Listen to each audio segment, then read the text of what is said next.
bom dia, a paz do Senhor Jesus, a todos os irmãos e irmãs. Queremos desejar a todos, uma ótima semana, embora a segunda-feira já foi, gente? Hoje já é terça, mas mesmo assim ainda estamos no começo da semana, Portanto, queremos desejar a todos uma ótima semana. Hoje é terça-feira, dia 25 de agosto de 2020, E estamos nós aqui mais uma vez, graças a Deus, graças a Deus por mais este dia, graças a Deus pela noite de descanso, que Ele nos deu, Amém. Pelo final de semana, pelo dia de segunda-feira. Graças a Deus por todas as suas bênçãos, graças a Deus porque as misericórdias do Senhor se renovam a cada manhã, gente? Então, Amém. Glória a hoje Deus. as misericórdias do Senhor já têm se renovado, sobre as nossas vidas, Graças a Deus por isso, Deixa eu dar um alô aqui para algumas pessoas que estão comentando já, Aqui eu sempre gosto de citar o nome do pessoal que comenta, tá? Eu consigo ver aqui quem está entrando, mas eu só vou falar o nome de quem deixou um comentário aqui, tá bom? Então, te incentivo a deixar um comentário aí. Vou tentar ler aqui alguns comentários, ó. Por exemplo, a nossa irmã Adelaide Gadelha já está dando bom dia pra gente aqui, Bom dia. Quem mais? A irmã Maria Lourdes, a irmã Lourdes, A gente conhece ela como Lourdes. Irmã Lourdes, a Lúcia Ocampo, o Orlando Figueiredo, a Zoraia Conceição, deixa eu ver quem mais aqui. O irmão José Reis, A Shelei Chamilete, a Eutália Santos. A Shelei tá falando assim, muito frio. Hoje tá um pouco mesmo. Mas agora vai melhorar, viu, gente? O período frio aí foi esse final de semana, Mas a partir de amanhã, principalmente, vai melhorar o tempo, A Beth Gonçalves, quem mais? A irmã Esther de Jesus Mélega. Bom dia. A irmã Rosa Lousada, Rosa Lousada. Também entrou aqui um irmão que eu não conheço, seja bem-vindo, é o João Benreger, deve ser isso? Benreger, eu não sei se é assim que pronuncia, O irmão Edson Carvalho Prado também está com a gente. Sejam todos bem-vindos, nós estamos falando sobre as parábolas de Jesus, amém? Fique aí. Hoje nós vamos falar, gente, sobre 4 parábolas, São parábolas pequenas. Então, a gente juntou aqui um lote, vamos dizer assim, de 4 parábolas, tá? As parábolas do médico, do noivo, do vestido e dos odres, tá? Bem interessante, fique aí para você ouvir a palavra de Deus, Aprender um pouquinho mais da palavra de Deus, ok? Então, vou passar aqui a palavra para Simone. Glória a Deus. Enquanto isso, você vai... a irmã Francisca Vanduila também já deu um bom dia aqui pra gente, Amém. Ok? Vai comentando aí, ok? Vai deixando o seu comentário. Miriam Albano Rédua, bom dia. Bom dia a todos. Amém. Glória a Deus. Nós louvamos a Deus, amém? Por mais esta semana e por tudo aquilo que o Senhor tem feito na nossa vida, amém? Nós louvamos a Deus por essa salvação tão maravilhosa que nós temos em Cristo Jesus, por este sangue que foi derramado e nos trouxe remissão, nos trouxe perdão, nos trouxe uma nova vida em Cristo, amém? Então, eu vou cantar um louvor que fala especificamente sobre isso, Jesus disse lá em João capítulo 10, versículo 11, eu sou o bom pastor dá a vida pelas suas ovelhas. E foi exatamente isso que ele fez. Ele deu a sua vida para que nós fôssemos resgatados, da condenação eterna e nós fizéssemos parte da família de Deus, nós tivéssemos, uma oportunidade de estarmos com o Senhor, amém? Então, preste bem atenção, talvez você não conheça, alguns conhecem, mas é uma letra muito linda que você possa meditar no cântico dessa manhã, amém?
muito lindo, né?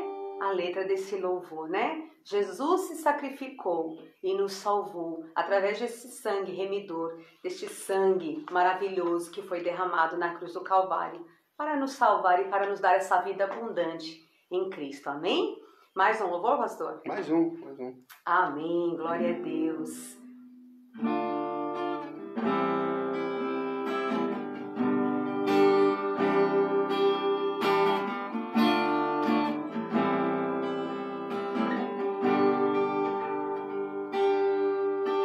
Se o sol se pôr e a noite chegar, tu és quem me guia.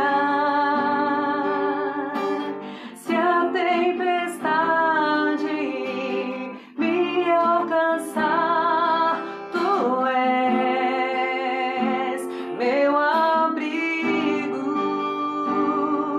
Se o mar me submergir, a tua mão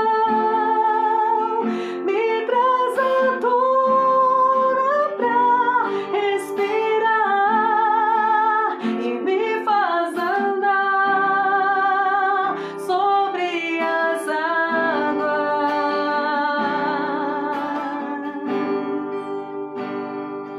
Tu és o Deus da minha salvação, és o meu dono, minha paixão, minha canção e o meu louvor.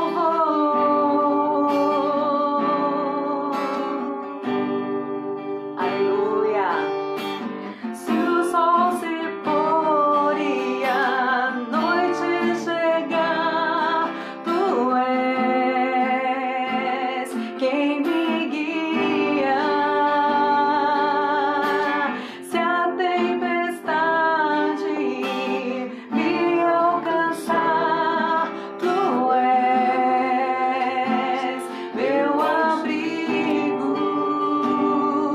Se o mar me submergir, a tua mão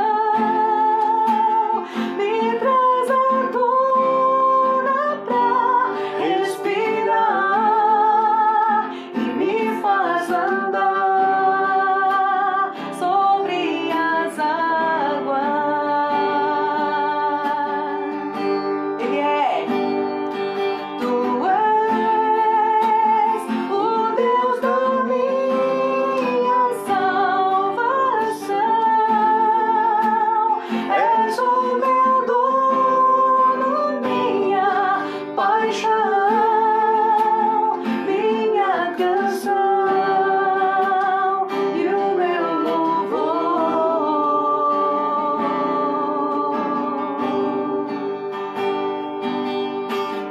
Aleluia,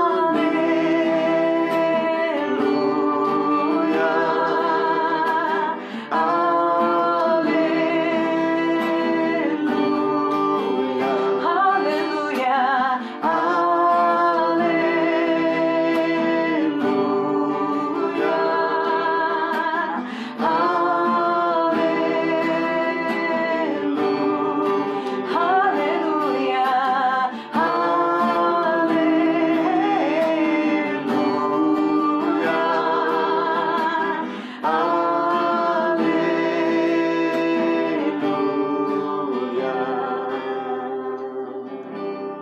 glória a Deus. Amém. Graças a Deus. Bom dia aí aos irmãos, às irmãs que foram chegando aí durante o período de louvor aqui, período de louvor abençoado, ungido, né? Glória a Deus, logo cedo, né, irmãos? Você não ficou com vontade de dar uns glória a Deus aí na sua casa? Logo cedo, esses louvores tão maravilhosos, né? Amém? Gente, vamos abrir a palavra de Deus? Hoje nós estamos falando então sobre as parábolas de Jesus, né? Nós já falamos 4 semanas, gente. Essa já é a 5ª semana que nós vamos falar sobre as parábolas de Jesus. Então, Em 4 semanas, a gente está fazendo 4 lives por semana, né? Pelas manhãs. Então, 4 vezes 4, 16, né? Só que aí eu juntei mais 2 parábolas na nossa playlist. A gente tem uma playlist de todas essas parábolas lá no meu canal do YouTube, tá? Procura lá o canal do pastor Ronaldo Guedes Bezerra no YouTube. Entra lá nas playlists, temos várias playlists bem interessantes lá, tá? E a gente criou uma playlist das parábolas de Jesus. Aí eu acrescentei a essas 16 mais 2 que a gente tinha gravado em outras ocasiões, né? Em outras lives. A parábola do filho pródigo e a parábola dos talentos, tá? Então tá tudo lá. E hoje nós vamos falar aqui sobre 4 parábolas, gente. 4 parábolas curtinhas, né? Que ou são, né? Melhor dizendo, as parábolas do médico, do noivo, do vestido e dos odres. Olha aí. Vamos aprender então? Então vamos lá. Eu vou pedir para Simone ler para a gente Mateus capítulo 9, tá? Quem quiser e quem puder acompanhar aí com a sua Bíblia, Mateus capítulo 9, tá? Vou mandar um abraço aqui, ó. A Vera Lúcia tá com a gente, a irmã Sueli dos Santos, né? A Vera Lúcia é esposa do presbítero Milton, que dirige a Igreja Avivamento Bíblico na Vila Galvão, em Guarulhos. E a irmã Sueli dos Santos é esposa do pastor Alziro, lá de Vargem Grande Paulista. Ó, as esposas dos pastores estão com a gente aqui.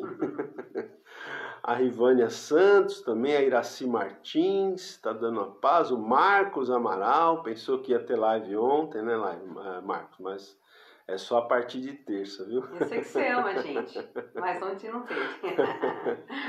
Né? Então tá bom. Quem mais aqui? O pessoal tá aqui, né? Várias pessoas, a Beth Celote, a Maria Pinto, ó, lá de Cabo Verde, na África, Rose Madruga, né? Enfim, o pessoal tá aqui com a gente, sejam todos bem-vindos, tá bom?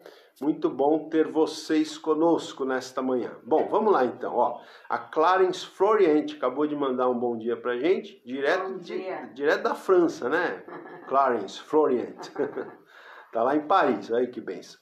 Bom, vamos lá então. Mateus capítulo 9, versículo 9 também, tá? Vamos lá. Partindo Jesus dali, viu um homem chamado Mateus sentado na coletaria e disse-lhe: segue-me. Ele se levantou e o seguiu. Verso 10. E sucedeu que, estando ele em casa, à mesa, muitos publicanos e pecadores vieram e tomaram lugares com Jesus e seus discípulos. Ora, vendo isso, os fariseus perguntaram aos discípulos: por que come o vosso mestre com os publicanos e pecadores? Mas Jesus, ouvindo, disse: os sãos não precisam de médico, e sim os doentes. Isso, até aí, né? Já a gente vai falar. Deixa eu dar um bom dia também para a irmã Mercedes, está lá em Portugal. Ó, gente, a nossa live hoje tem gente de Portugal, Cabo Verde, né? Que é da França, olha que beleza. Amém. A irmã Angelina Nutti também está dando bom dia. Bom dia para ela e para o irmão Aimone. Bom, gente, vamos lá. Vamos agora então nos concentrar aqui na nossa parábola. Olha, aqui, como eu falei, são 4 parábolas nesse texto que a gente vai ler do versículo 9, a gente começou lendo do verso 9 até o 17, tá? Então nós vamos ter 4 parábolas aí. A primeira, a Simone já leu, que é o verso 12, que diz assim: os sãos não precisam de médico, e sim os doentes, tá? Essa é a primeira, que é a parábola do médico, vamos dizer assim, tá?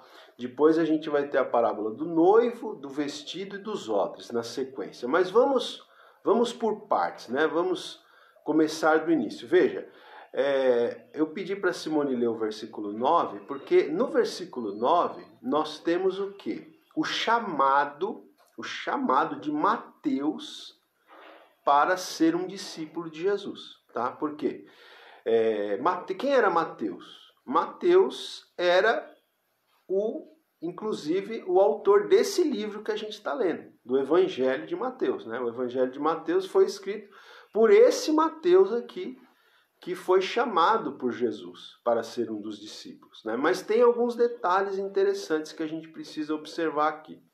Esse Mateus, veja que o versículo 9 diz que Jesus viu um homem chamado Mateus sentado na coletoria, né? E disse-lhe, segue-me. E ele se levantou e o seguiu, né? Então, esse Mateus aqui, gente, ó, o texto diz que ele estava sentado na coletoria. Por quê? Porque esse Mateus aqui, ele era um cobrador de impostos. Ele era um publicano, né? Publicano. A gente tem falado um pouco sobre esse pessoal, né? Lá dos dias de Jesus. Quem eram os publicanos? Só para a gente aqui dar o contexto para quem está chegando agora. O publicano era o cobrador de impostos, tá? Só que a gente tem que entender que o publicano naqueles dias, eu falei aqui a semana passada sobre isso, né? Só relembrando. O publicano, ele cobrava impostos, ele era um judeu que cobrava impostos dos seus irmãos judeus para dar esse dinheiro dos impostos para os romanos, né? Porque na época os judeus estavam debaixo do domínio do Império Romano.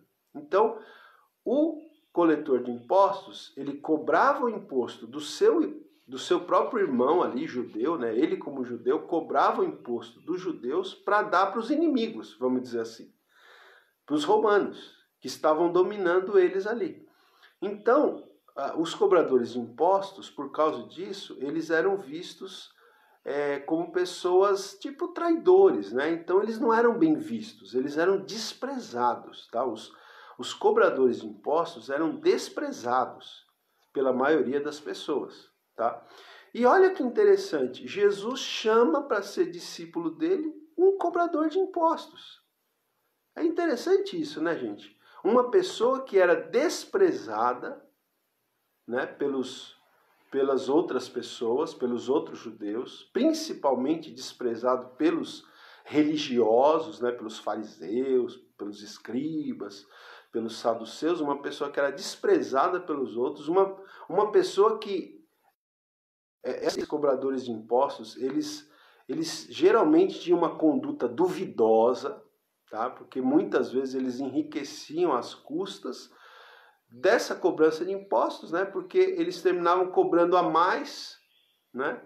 Ou então eles ficavam com uma parte do que eles tinham que passar para Roma e eles iam se enriquecendo, né? Eles iam tendo uma condição financeira muito boa, mas não de forma muito honesta. E Jesus, olha só, veja como Jesus não veio chamar justos e sim pecadores, né? Às vezes até para fazer a obra dele, né? O chamado, Jesus chama. Claro que a pessoa tem que mudar de vida depois, né? Obviamente que Mateus mudou de vida, obviamente. Mas naquele momento ali que Jesus chamou, ele estava na coletoria, diz aí o texto. Ele estava lá sentado na coletoria, cobrando impostos, e Jesus, né? Provavelmente viu ali em Mateus um homem que tinha habilidade com registros. Deu uma travadinha aqui. Então, Mateus tinha habilidade com registros, com cálculos, tal. E Jesus viu que Mateus seria uma pessoa muito importante para registrar tudo aquilo, né, que Jesus ia fazer e falar, ou quase tudo aquilo que Jesus ia fazer e falar, ou boa parte daquilo que Jesus ia fazer ou falar. Então, Mateus ele se torna um seguidor de Jesus, ele vai ouvindo, né, os ensinamentos de Jesus, ele vai provavelmente fazendo registros disso, e depois ele se torna, né, um dos 4 evangelistas que nós temos na Bíblia, que escreveram seus evangelhos. No caso, Mateus é o primeiro aí na sequência que nós temos no Novo Testamento, né? Bom, ok. Aí Jesus chama Mateus. E aí no versículo 10, nós temos o quê? Nós temos uma festa acontecendo.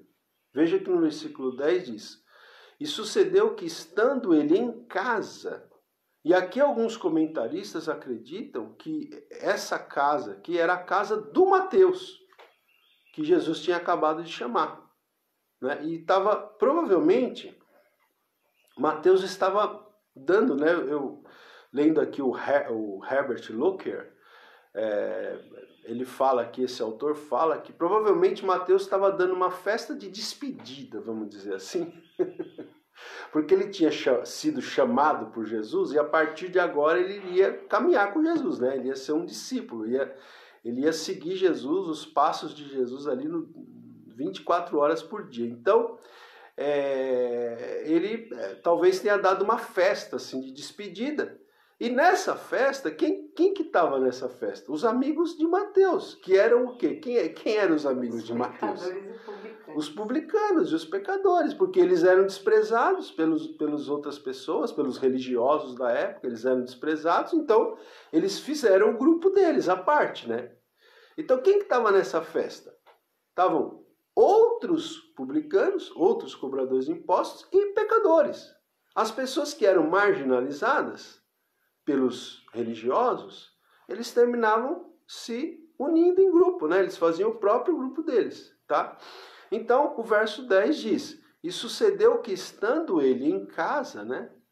À mesa, né? Que eles estavam ali comendo, ceando juntos, né? Fazendo uma refeição, uma festa. Aí o texto diz, muitos publicanos, aí, verso 10, Mateus 9, 10, muitos publicanos e pecadores, né, vieram e tomaram lugares com Jesus e seus discípulos, né? Então, gente, vamos lá. Nós temos que entender aqui algumas coisas, né? Às vezes a pessoa pode, até hoje em dia, uma pessoa pode ficar chocada, né? Nossa, mas Jesus ficava com pecadores, né? Jesus, um homem santo, ele ficava com pecadores, né? Porque até hoje, né, às vezes as pessoas não entendem isso. Veja, existem dois tipos de convivência que alguém pode ter com pecadores. Existe um tipo de convivência que deve ser evitado e existe um tipo de convivência que deve ser apreciado, né? Então, veja, é claro que a pessoa que se une a pecadores para pecar, né? O cara, né, Simone, ele se une aos beberrões para beber, né? Tem uns que dá boa desculpa, né? Né? É verdade. Não, mas até hoje, né, ainda existe assim uma questão até de um preconceito, né? Que quando uma pessoa vê você com uma pessoa assim, de repente, de conduta duvidosa, né? Ela já vai te acusar. Vai ficar. Ela não vai falar, nossa, tá ali pregando o evangelho. Não, ela vai falar que você tá no mesmo, né? Tá se misturando. Né? Exatamente. Então a gente tem que entender isso, né? Que existe a convivência com pecadores que deve ser evitada, né? Ou seja, para você, se você for conviver com pecadores para você se deixar influenciar por eles, então essa convivência tem que ser evitada. Agora, se você for conviver com pecadores para você influenciá-los com os valores, com os princípios do reino de Deus, aí essa convivência, ela deve ser apreciada, né? Aliás, a gente tem muita gente que trabalha assim. Nós temos muitos missionários hoje, aqui no centro de São Paulo mesmo, né? Existem algumas missões, né? Algumas missões evangélicas que trabalham justamente com pessoas viciadas em drogas, né? Que às vezes até se tornam moradores de ruas, prostitutas, né? A gente tem aqui no centro de São Paulo muitas prostitutas, drogados, né? Então nós temos aqui em São Paulo missões que trabalham justamente com essas pessoas. Elas estão ali no meio dessas pessoas, não para se drogar ou para se prostituir, mas para evangelizar, para tentar ajudar essas pessoas a saírem dessa vida. Então, esse tipo de convivência com os pecadores era o tipo de convivência que Jesus tinha. Esse tipo de convivência, né, que é para influenciá-los para o bem, esse tipo de convivência deve ser apreciada, né? Agora, veja, os fariseus, gente, a gente também falou aqui recentemente, né? Os fariseus, eles eram conhecedores das leis do Antigo Testamento, tá? Só que, juntamente com os escribas, né, os fariseus, eles começaram a fazer tantos comentários a essas leis. As leis do Antigo Testamento foram leis que Deus deu para o povo de Israel. Só que eles começaram a comentar tanto essas leis que eles fizeram como se tivesse eles construíram uma tradição, né, em cima das leis, que essa tradição não provinha das leis, provinha da interpretação deles das leis. Interpretação errada, muitas vezes, né? Então, esses fariseus, esses escribas, eles viviam por essas tradições. Ao invés de eles viverem pelas leis de Deus, se apegarem à palavra de Deus lá do Antigo Testamento, eles se apegavam mais às tradições que tinham surgido erradamente em cima das leis de Deus do que às próprias leis de Deus. E nessa tradição deles, então, tinha essa coisa de que eles não podiam se misturar. Eles tinham isso com eles não podiam se misturar com pecadores, né? com publicanos, com prostitutas. Imagina, na cabeça deles, jamais. Eles, homens santos, mas isso é muita roupa, homens consagrados, né? Eles jamais iriam se juntar com pecadores, com publicanos, com meretrizes, né? Jamais eles iam fazer isso, tá? Então, as regras farisaicas deles impediam que eles comessem com pecadores e publicanos. Só que Jesus, ele quebrava essas regras. Preste atenção, Jesus não quebrava a lei de Deus. Ele quebrava as regras que os homens tinham feito em cima da lei de Deus. É diferente. Claro que Jesus sempre observou as leis de Deus, né? Ele falou que veio justamente para cumprir a lei. Tá? Ele até fala no Sermão da Montanha, eu não vim para revogar a lei, eu vim para cumprir a lei, né? Então, só que o que Jesus quebrava era a tradição dos homens, a tradição que os homens tinham construído em cima das leis de Deus, uma tradição construída erradamente. Essa tradição Jesus quebrava. Então, eles tinham a tradição de não se misturar, mas Jesus se misturava. Jesus ficava com as pessoas, né? Com os publicanos, com os pecadores. Jesus não tinha o menor problema de sentar com eles, de comer com eles. Por quê? Porque Jesus usava esse momento para influenciar essas pessoas, né? Para tirar essas pessoas dessa vida errada, de pecado, né? Quantas prostitutas não foram transformadas pelo ministério de Jesus? Quantos pecadores não foram salvos? Mas por quê? Porque Jesus ia até eles, se misturava com eles nesse sentido. Não praticando o que eles praticavam, mas comia com eles, estava com eles, se fazia acessível a eles, não discriminava eles. Tá? Então, gente, é isso. E aqui, deixa eu ver o que mais. Então, como eu estava falando, Jesus, uma coisa interessante, né, que a gente tem que aprender com Jesus, então, é que Jesus ele não discriminava as pessoas, gente. Tá? Nós, infelizmente, todos nós, se a gente for bem sincero, lá no íntimo a gente tem, sabe, alguma inclinação para discriminar, né? Seja pelo que for, né? Seja pelo que for, tá? Às vezes a gente tem, não é só a questão da cor da pele, não, tá? Isso daí eu creio que a gente até tem conseguido superar bastante, mas existem outros tipos de discriminação, né? Outros tipos de discriminação que as pessoas fazem. Às vezes é essa daqui, né? Por exemplo, nas igrejas mesmo, se chega uma pessoa ali que tem uma fama, né, de ser um pecador, às vezes as pessoas se afastam, né? As pessoas já vão ficar assim, nossa, mas essa pessoa está invadindo o nosso espaço aqui, já fica uma atitude de discriminação, né?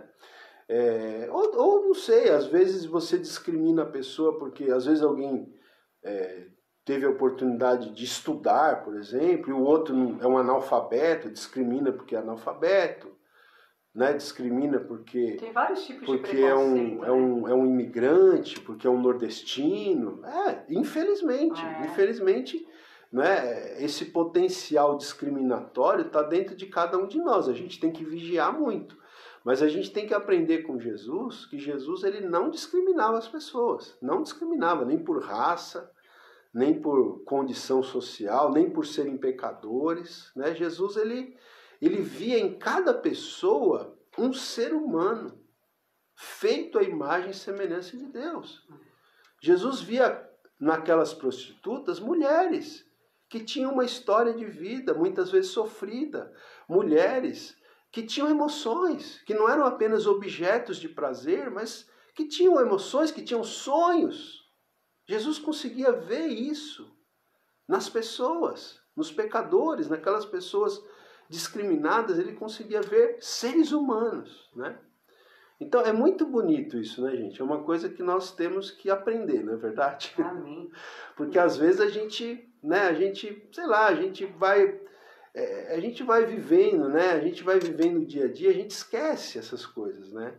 Por exemplo, você está nas ruas de São Paulo aqui, né? Para quem mora em São Paulo sabe como é que é, né? A gente quase cada farol que a gente para com o carro são pessoas pedindo, pessoas, né? Sim, algumas delas infelizmente até estão ali com más intenções, né? Às vezes para, né? Eu mesmo já fui roubado, já roubaram meu celular num farol, né? Quebraram o vidro do carro com a gente ali dentro e tal. Mas tem algumas pessoas que, né, estão ali realmente vulneráveis, né? E a gente tem que entender que são seres humanos, né, gente? Não são diferentes de nós, né? São seres humanos, com suas emoções, com até seus sonhos, morando na rua, tem seus sonhos ainda, né? E são pessoas que a gente precisa amar também, né? As quais nós precisamos ministrar. Então, tem muita gente que faz trabalho, né, com essas pessoas. Mesmo lá na igreja do Tucuruvi, na nossa igreja, nós temos um trabalho social que a gente faz uma vez por mês, que é o projeto Lavando os Pés, que é para levar alimento, né, roupas para esses moradores de rua, para ministrar a eles, fazer uma oração, né? Enfim, conversar um pouco. Então, tem muita gente que faz esse trabalho aqui em São Paulo, mas é uma coisa que a gente tem que repensar, né, na nossa vida. Nós temos que olhar para todas as pessoas, independente da cor, da pele, independente do lugar de onde a pessoa é, né? Independentemente se estudou, se não estudou, da condição social, se é pobre, se é rico.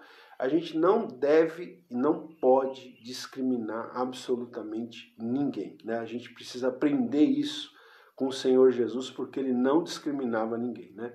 Bom, mas os fariseus discriminavam, né? Os fariseus, lá os religiosos, eles discriminavam. Aí, o que aconteceu? O verso 11 diz aí, que vendo os fariseus, que Jesus estava sentado à mesa, né? com cobradores de impostos, com publicanos, com pecadores. Jesus estava na mesa comendo com essas pessoas. Os fariseus achavam um absurdo e aí eles foram perguntar para os discípulos de Jesus. É interessante, eles não foram nem perguntar para Jesus. Eles foram perguntar para os discípulos de Jesus, né? No verso 11, ó. Vendo isto, os fariseus perguntavam aos discípulos: por que come o vosso mestre com os publicanos e pecadores? Por quê? Que absurdo, né? Veja, irmãos, a impressão que dá aqui, Simone, é que esses fariseus, eles não estavam na festa. Porque eles jamais iam entrar numa festa dessa, onde tinha publicanos e pecadores. Mas dá a impressão que eles estavam do lado de fora. Eles viram a movimentação. Eles estavam do lado de fora, e do lado de fora, aparentemente, eles questionam os discípulos de Jesus, porque eles não iam entrar lá, eles não iam se misturar. Mas aí do lado de fora, aparentemente, eles perguntam para os discípulos: mas por que o mestre de vocês come com pecadores e com cobradores de impostos, esses traidores. Por que Jesus faz isso, né? E aí o texto diz que Jesus ouviu. De alguma forma, Jesus ouviu esse comentário dos fariseus. E qual foi a resposta? E aqui a gente tem a primeira parábola. A resposta de Jesus foi: os sãos não precisam de médico, e sim os doentes. Né? Quem é que precisa de médico, gente? Quem é que precisa de médico? Os que estão bem de saúde ou os que estão doentes? Para que um médico existe? O médico existe para tratar dos doentes, né? É para isso que existe o médico. Para tratar das pessoas que estão enfermas, que estão doentes.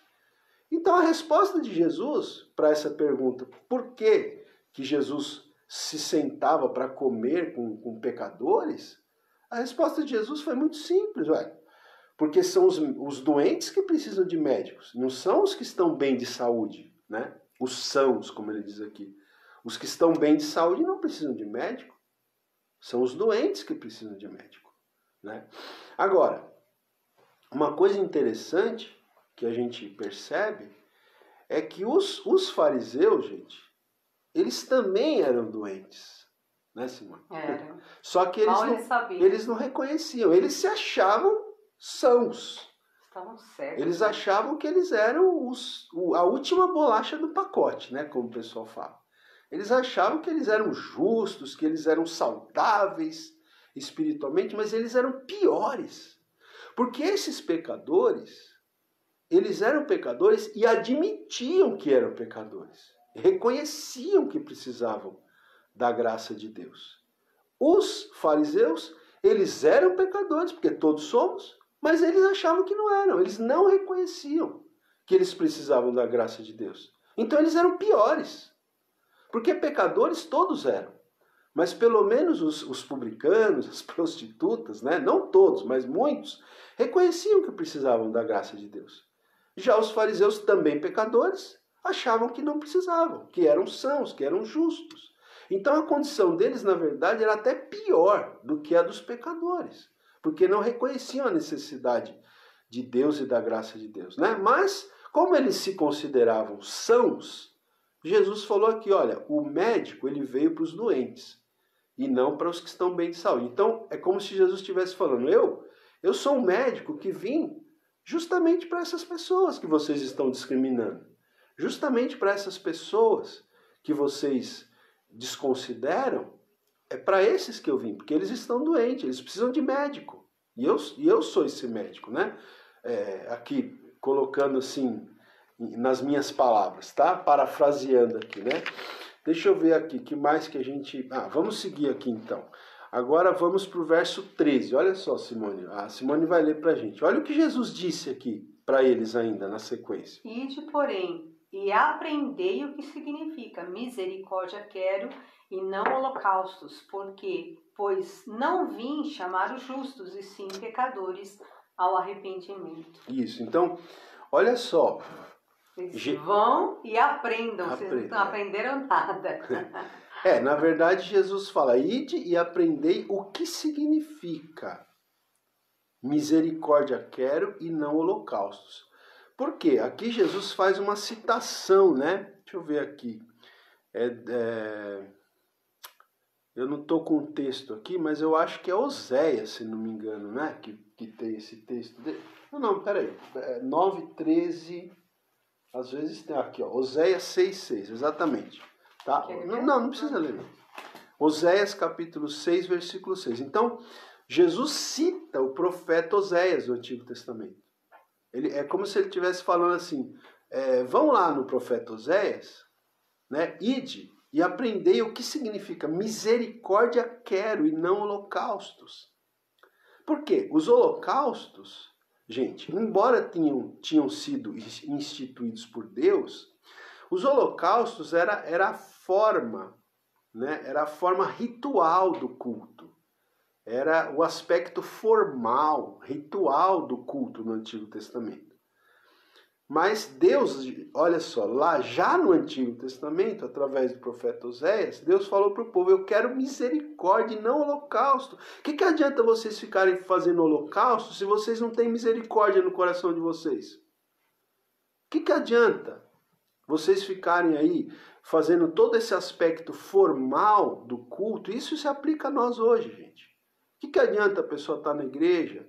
O que adianta a pessoa estar lá de olhos fechados, né? Com as mãos levantadas, cantando, chorando, se ela não tem misericórdia, né? Então, misericórdia eu quero. E misericórdia aqui, no original hebraico lá, que Oséias escreveu, é uma palavra que significa amor, né? Amor leal, amor verdadeiro.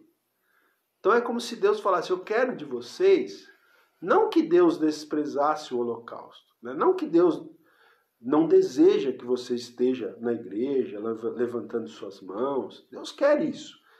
Mas Ele não quer isso apenas como um ritual, né? Ele quer isso como expressão, né, da misericórdia que está no seu coração, do amor leal a Deus e ao próximo. Tá certo? Então, misericórdia quero e não holocausto. Então Jesus fala isso para eles. Vão aprender, e vocês não aprenderam ainda, né? Ó, o autor que eu estou seguindo, ele diz aqui, a exigência por misericórdia era mais elevada do que as leis cerimoniais, né? A misericórdia tinha que vir antes das leis cerimoniais, tá certo? Aí Jesus fala aqui também o seguinte, né? Ele fala aqui o seguinte, ó, pois não vim chamar justos, e sim pecadores ao arrependimento. Justos não precisam de arrependimento. Os pecadores precisam de arrependimento. E são esses que eu vim chamar. Só que é aquilo. Os fariseus, eles se consideravam justos, mas eles não eram também. Mas Jesus, né, como se Jesus falasse, bom, já que vocês se consideram justos, não foi para vocês que eu vim. Eu vim para os pecadores. Eu não vim chamar justos, eu vim chamar pecadores ao arrependimento, né? Bom, vamos lá, vamos seguir aqui, porque o tempo já está correndo, né? Vamos para o verso 14 agora. Então, o verso 14, você pode ler para a gente, Simone? 14 e 15, tá? 14 e 15. Vieram depois os discípulos de João e lhe perguntaram, por que jejuamos nós e os fariseus Por que jejuamos nós e os fariseus muitas vezes e teus discípulos não jejuam? Respondeu-lhe Jesus, podem acaso estar tristes os convidados para o casamento enquanto o noivo está com eles? Dias virão, contudo, em que lhes será tirado o noivo, e nesses dias hão de jejuar. Isso, então aqui nós temos a segunda parábola, que é a parábola do noivo. Depois, já nós vamos falar da terceira e quarta parábola, que são juntas, tá? Então vamos lá. Olha só, aí, além dos fariseus, os discípulos de João, diz aqui o texto, quem eram os discípulos de João? Os discípulos de João Batista. Porque João Batista, né, que foi o precursor de Cristo, ele também tinha os seus próprios discípulos, tá? E os discípulos de João, né, e aí o Herbert Lockyer aqui, esse comentarista, ele diz que provavelmente os discípulos de João tinham sido influenciados pelos fariseus para fazer essa pergunta, né? E aí eles perguntam para Jesus, né? Por que jejuamos nós? Né? Por que é que nós, os discípulos de João, jejuamos? E os fariseus também jejuam, mas os teus discípulos não jejuam. Por quê? Por que nós praticamos o jejum? Por que nós fazemos esta prática ascética, né? Nós, os discípulos de João, os fariseus e os seus discípulos Jesus. Por que eles não jejuam como nós jejuamos, né? Aí Jesus conta uma parábola para explicar isso. Jesus fala assim, ó, podem acaso estar tristes os convidados para o casamento? Porque o jejum ele fala de contrição, né, gente? O jejum ele tem a ver com contrição. O verdadeiro jejum, o jejum bíblico, ele tem a ver com contrição, com quebrantamento, com humilhação. Tanto que a pessoa fica sem se alimentar, né? Agora, uma festa é um lugar de alegria, de comida, né? Então Jesus fala aqui, ó, pode acaso estar tristes os convidados para o casamento enquanto o noivo está com eles, né? Enquanto o noivo está ali no casamento, os convidados vão se entristecer? Não, eles vão se alegrar, eles vão comer, eles vão beber, eles vão se regozijar, né? Só que aí Jesus fala, dias virão, contudo, em que lhes será tirado o noivo, e nesses dias hão de jejuar. Então Jesus falou, o que Jesus estava querendo dizer com essa parábola? Que ele, Jesus, era o noivo. Tá? Aliás, João Batista, né, ele fala de Jesus como noivo também. Tá? Isso está lá, se não me engano, é João 3,29. João Batista, ele fala de Jesus como noivo. E Jesus aqui também fala dele mesmo como noivo. Ele falou, ó, ele está querendo dizer o seguinte, enquanto eu estou com os meus discípulos, eles têm que se alegrar, eles têm que festejar. Né? Os convidados, quando o noivo ainda está na festa do casamento, os convidados se alegram. Agora, aí Jesus diz, mas dias virão em que lhes será tirado o noivo. Então aqui Jesus já prediz que ele ia ser preso, que ele ia morrer, que ele ia ressuscitar e que ele ia ascender aos céus. Então ele seria, né, no momento ali da sua ascensão, ele seria definitivamente tirado, né, ali dos discípulos. Tá? Embora nós sabemos que Jesus enviou o Espírito Santo como outro Consolador. Né? Até aquele momento Jesus era o Consolador. Jesus envia o Espírito Santo como outro Consolador. Mas a presença física de Jesus não estaria mais com eles. E aí Jesus falou, aí nesse tempo, nessa época, aí eles vão jejuar, tá? Então esse é o significado da parábola aqui, né? Deixa eu só ver se eu tenho alguma anotação aqui que eu estou esquecendo, né? Uma coisa interessante também da gente notar aqui é que quando Jesus respondia para os fariseus, ele respondia de uma forma um pouco mais áspera. Porque os fariseus, geralmente, eles vinham mal intencionados mesmo, né? Tentando ali colocar Jesus em uma situação constrangedora. Já com os discípulos de João, Jesus respondeu até com amor, né? Deixa eu ver como é que eu anotei aqui, ó. Jesus explicou de uma forma mais amorosa, né? Por quê? Porque os discípulos de João, eles realmente perguntavam, né, porque eles realmente queriam saber, não porque eles queriam colocar Jesus numa situação constrangedora. Né? Deixa eu ver o que mais aqui. Bom, então, aí eu falei, né, que o jejum deve ser praticado, gente. O jejum bíblico, ele deve ser praticado como um ato de contrição, de humilhação, de arrependimento, né, buscando de Deus humildemente uma direção, e não como uma obra da qual se orgulhar, porque no caso dos fariseus, eles faziam jejum para se orgulhar diante dos homens. Né? Lembra da parábola do fariseu e do publicano? O fariseu orava, graças te dou porque eu jejuo 2 vezes por semana, eu faço isso, eu faço aquilo. Né? Então eles praticavam o jejum como algo para se orgulhar, para se vangloriarem da sua justiça própria. Não era um ato de contrição, de quebrantamento, de se humilhar diante de Deus. Não, era um ato de orgulho. Por isso que, né, também Jesus os condenava tantas vezes. Tá? Mas vamos fechar aqui então a nossa ministração dessa manhã, lendo os versos 16 e 17. Então a Simone vai ler para a gente. Que são 2 parábolas, mas as duas têm o mesmo significado, tá? Vamos lá, preste atenção aí. Ninguém põe remendo de pano novo em veste velha, porque o remendo tira parte da veste e fica maior a rotura. Nem se põe vinho novo em odres velhos, do contrário, rompem-se os odres, derrama-se o vinho e os odres se perdem. Mas põe-se vinho novo em odres novos e ambos se conservam. Isso, até aí. Então veja, Jesus ele conta mais 2 parábolas aqui. Ele fala assim, olha, não se coloca um remendo de pano novo em vestido velho. Né? Por quê? Porque o remendo, diz aqui, né, tira parte da veste e fica maior a rotura. O que quer dizer isso? O vestido velho, ele já estava gasto, né? Já estava gasto, já tinha sido lavado várias vezes, já tinha tipo encolhido, né? Se você pegar um remendo de um pano novo para colocar num vestido velho, o que vai acontecer? Não combina, pode rasgar o vestido velho em redor do remendo. Se você fazer uma nova lavagem, aí aquele remendo novo pode encolher, né, e ficar destoando, né, com o pano velho.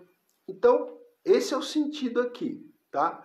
E aí, Jesus também conta outra parábola, né, aqui na sequência, que tem o mesmo significado, a gente já vai falar o que é. Ele falou também o seguinte: não se coloca vinho novo em odres velhos, tá? Vai passar o estudante aqui, gente, mas repara não que ele está com cobertor que está meio frio, viu? Então, vamos lá. Aí o Senhor Jesus também fala o seguinte, olha: não se coloca vinho novo em odres velhos. Por quê? O odre, gente, o que era o odre? O odre era um recipiente feito com couro ou pele de animais, tá? Um recipiente feito com couro ou pele de animais para colocar líquido, né? Para colocar vinho dentro desse recipiente. É tipo uma bolsinha. É uma bolsa, né? A gente vê às vezes nos filmes, já viu? O pessoal tá no deserto lá, e eles tem um bico e uma bolsinha de couro. Então é uma bolsa, tipo uma bolsa de couro, feito de pele de animais, né? Ou de couro de animais, tá? E era para colocar líquido, por exemplo, o vinho. Só que o que acontece? O vinho novo, ele ainda ia ser fermentado. Tá? Então, se você, o odre velho, ele já estava enrijecido.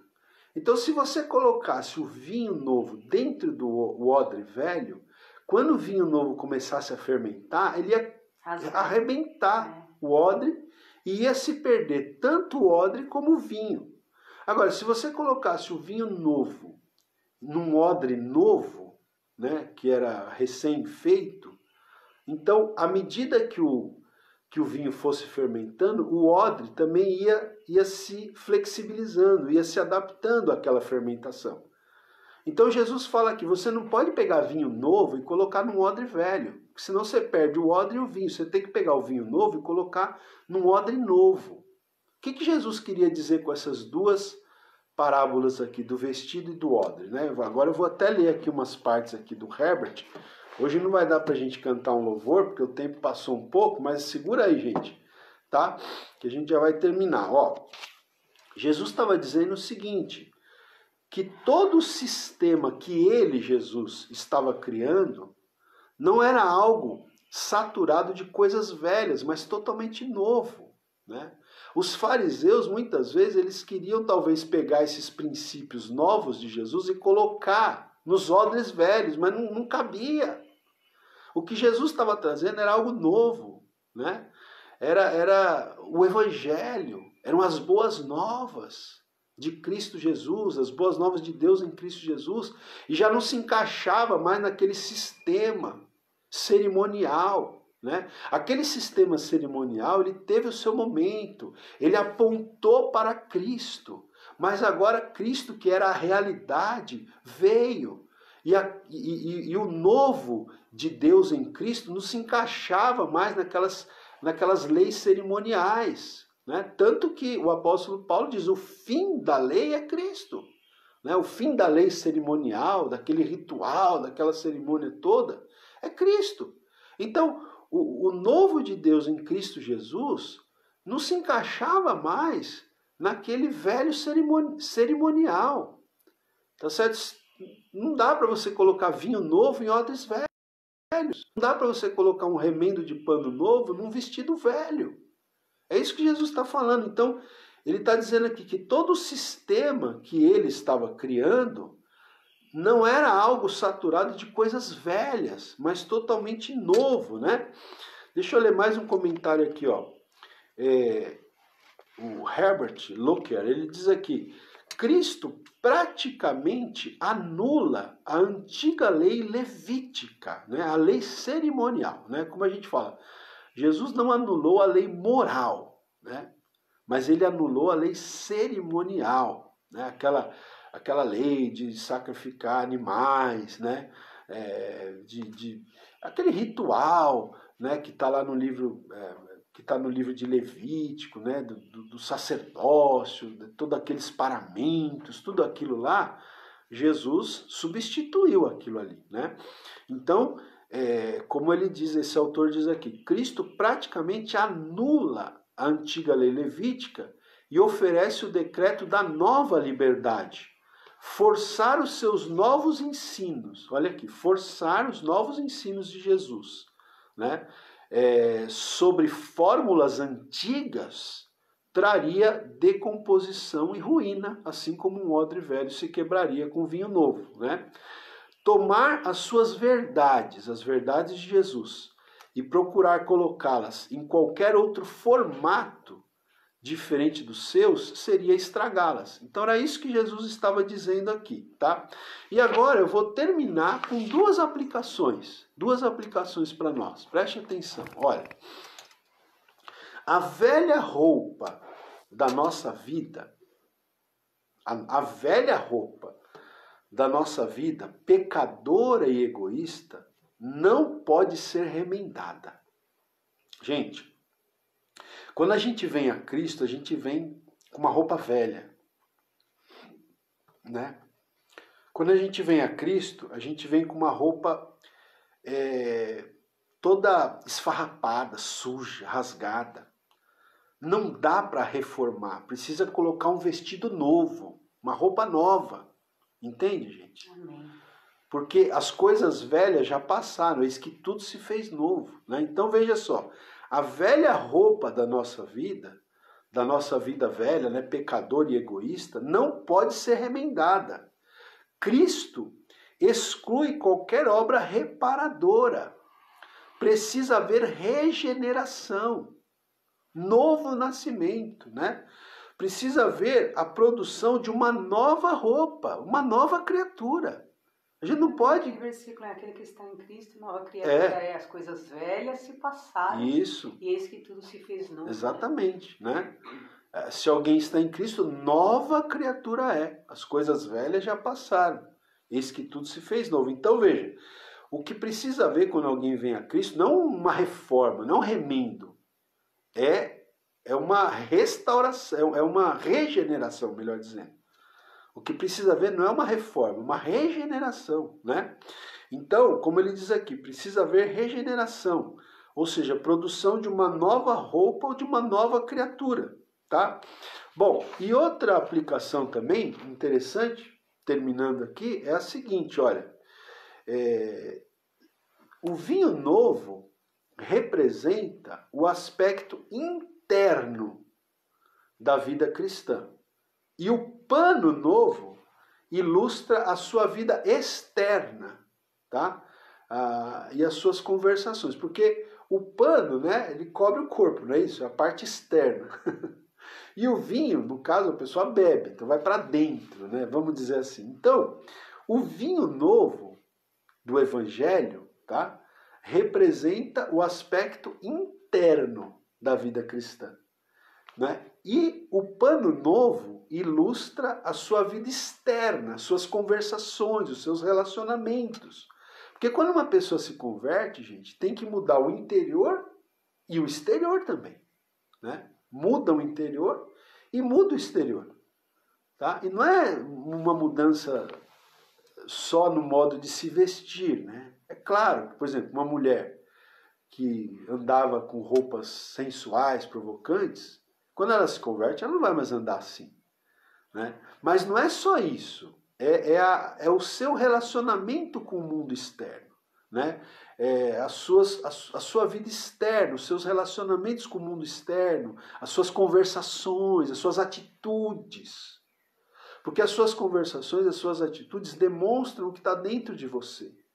Então, o vinho novo transforma você por dentro, né? E as vestes novas refletem isso através de atitudes novas, de comportamento novo, de relacionamentos pautados pelos princípios da palavra de Deus, entende? Então, vamos lá. Ele diz aqui, o vestido velho, né, é a vida comum dos pecadores. O vestido novo é a vida de santidade usada pelo novo homem em Cristo Jesus. Vou repetir essa frase aqui para terminar. Olha, o vestido velho, né, é a vida comum dos pecadores, que ainda estão com as vestes esfarrapadas, rasgadas, sujas do pecado. Então, o vestido velho é a vida comum dos pecadores, né? Agora, o vestido novo é o quê? É a vida de santidade usada por aquela pessoa que nasceu de novo em Cristo Jesus. Ok? Amém? Amém. Então é isso. Essas são as 4 parábolas que a gente falou hoje aqui, né? Nos perdoe a gente se estender um pouquinho, né? No tempo, são 9h10, mas nós já vamos orar, né? E vamos Nós vamos encerrar. agradecer, né? A Luciana disse que a irmã dela saiu do hospital, a mãe já está bem, e a irmã Lourdes também diz que a Marinete está bem, né? Então, é que motivo bom. da gente agradecer mesmo, né? Graças a Deus, Agradecer né? ao Senhor pelo cuidado dele. Pela vida da... É Lau, né? Se não me engano. Lau, é. A vida da... Acho que é. A irmã da Luciana. Legal, né? Que bom. Graças a Deus. A irmã Janete, né? Que é a mãe, eu lembro dela. E, bom, então é isso. Vamos agradecer e vamos também colocar os pedidos, tá bom? Você que tem os seus pedidos de oração aí agora, diante do Senhor, os seus pedidos de oração nesse momento, tá bom? Então nós vamos, nós temos pessoas diferentes aqui com a gente, a Diva Rosane Figueiró, deve ser a primeira vez. Muito bom ter você conosco, viu? Tá dizendo aqui, Deus seja louvado, tal, né? Gostou da palavra, que bom. Amém. Né? A Sandra Rodrigues está pedindo oração, Simone. Está com muita dor no corpo, né? Vamos orar, tá? Amém. Amém. Então, vamos orar, gente? A Simone vai interceder e nós vamos concordar. Vamos orar, irmãos. Senhor Deus maravilhoso, somos gratos ao Senhor por esta manhã, por esta palavra maravilhosa. Muito obrigado, Pai, por aquilo que o Senhor tem todos os dias falado ao nosso coração. Obrigado por esta palavra, Senhor, que tem sido realmente um refrigério para nós, um aprendizado, Senhor, o conhecimento de Deus sobre a nossa vida. Te louvamos e te agradecemos, Pai, que o Senhor continue realmente, Senhor, falando ao nosso coração, que possamos realmente colocar em prática essa palavra maravilhosa para que possamos ter uma vida abençoada e abundante, como o Senhor nos promete, Pai, no nome de Jesus.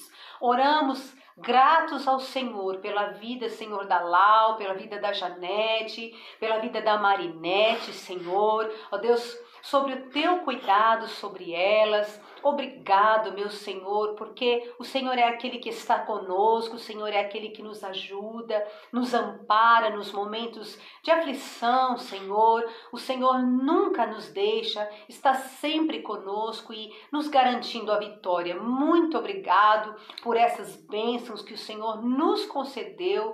Ó Pai, em nome de Jesus, nós temos motivos para agradecer ao Senhor por todo esse cuidado, Pai. E também oramos pelos pedidos de oração. Amém. Oramos pela vida da Sandra, visita a Sandra nesta manhã, ela nos colocou aqui que está com muitas dores no corpo. Senhor, visita a Sandra, estende a tua mão poderosa sobre ela nesta manhã. Derrama ali, Senhor, o seu bálsamo de cura sobre a vida da tua filha. Senhor, estende a tua mão, Senhor, ó Deus, tocando, Senhor, no seu físico, para a glória do teu nome, que ela possa neste momento sentir a tua mão gloriosa sobre ela, trazendo a restauração, o restabelecimento físico, em nome de Jesus, dando saúde à tua filha. Nós colocamos também todas as vidas que estão aqui nesta manhã, Senhor querido, sobre esta live. Obrigado pela vida dos nossos irmãos, das nossas irmãs, que o Senhor possa abençoar suas vidas, que o Senhor possa guardar, proteger, livrar de todo mal, suprir, Senhor, cada uma de suas necessidades, abençoar suas famílias, abençoar, Senhor, seus cônjuges, seus filhos, seus negócios, abençoar sua vida financeira, abençoar, Senhor, também a parte emocional, Pai, dos seus filhos. Senhor, que o Senhor possa restabelecer, trazer equilíbrio. Deus, em nome de Jesus, Pai, visita com a sua mão poderosa aqueles que estão enfermos, toca, Senhor, pelo poder do sangue de Jesus, que o Senhor possa trazer a cura e a libertação nesta manhã, em nome de Jesus. Pai, ó Deus, dá-nos da tua graça, tira sobre nós toda ansiedade, todo peso, toda culpa, tira de nós todo ressentimento, toda amargura. Senhor, nos ajuda, Senhor, a termos uma vida emocional equilibrada, que possamos sempre lembrar da graça e da misericórdia do Senhor, possamos realmente, Senhor, estar, ó Pai, voltados para a sua palavra e saber que o Senhor é Deus, está acima de nós sobre todas as coisas e também sobre as nossas vidas. Nós somos gratos a Deus, porque, ó Pai, nós sabemos que o Teu amor por nós é, ó Pai, maravilhoso e independente das nossas limitações, nós sabemos que o amor do Senhor é incondicional. Muito obrigado, Senhor, por tudo que o Senhor tem feito sobre as nossas vidas. Assim nós oramos e assim nós entregamos a nossa vida em Tuas mãos, para a honra e para a glória do Teu nome. Amém, Jesus. Amém. Amém. Glória a Deus. Amém. Gente, olha, deixa eu dizer uma coisa para vocês. Hoje, terça-feira, às 20 horas, ou mais conhecido como 8 horas da noite, a gente vai ter a nossa 7ª aula de escatologia, Nossa, tá? já é a 7ª, hein? 7ª aula já. Hoje nós vamos falar sobre a grande tribulação, gente. Assunto Né? forte. Vamos falar, provavelmente não vai dar tempo de falar tudo hoje, mas nós vamos começar a falar sobre a grande tribulação, né? Esse período da história humana que ainda está por vir, né? Que Jesus profetizou, né? Sobre esse período. O profeta Daniel profetizou, o livro de Apocalipse fala sobre esse período. Então nós vamos começar a falar hoje à noite sobre esse momento da história humana, chamado Grande Tribulação, tá? E te convido a estar comigo hoje à noite, tá bom? Hoje, às 20 horas, a live, então, 7ª aula de escatologia, espero vocês. E amanhã cedo, permitindo Deus, às 8 horas da manhã, eu e a Simone estaremos aqui com mais uma parábola do Senhor Jesus, tá bom? Amém. Boa terça-feira a todos, Deus abençoe. Deus abençoe vocês, muito obrigado aí pela cooperação, pela companhia, né, de vocês durante todo esse período. Tem sido realmente uma bênção, acho que para todos nós tem sido uma bênção esse tempo, e nós somos gratos a Deus mesmo pela vida de cada um, que Deus possa continuar abençoando vocês grandemente, tá bom? Então, forte abraço, que amanhã nós estamos aí novamente às 8 horas da manhã. Deus abençoe. Bom dia, paz.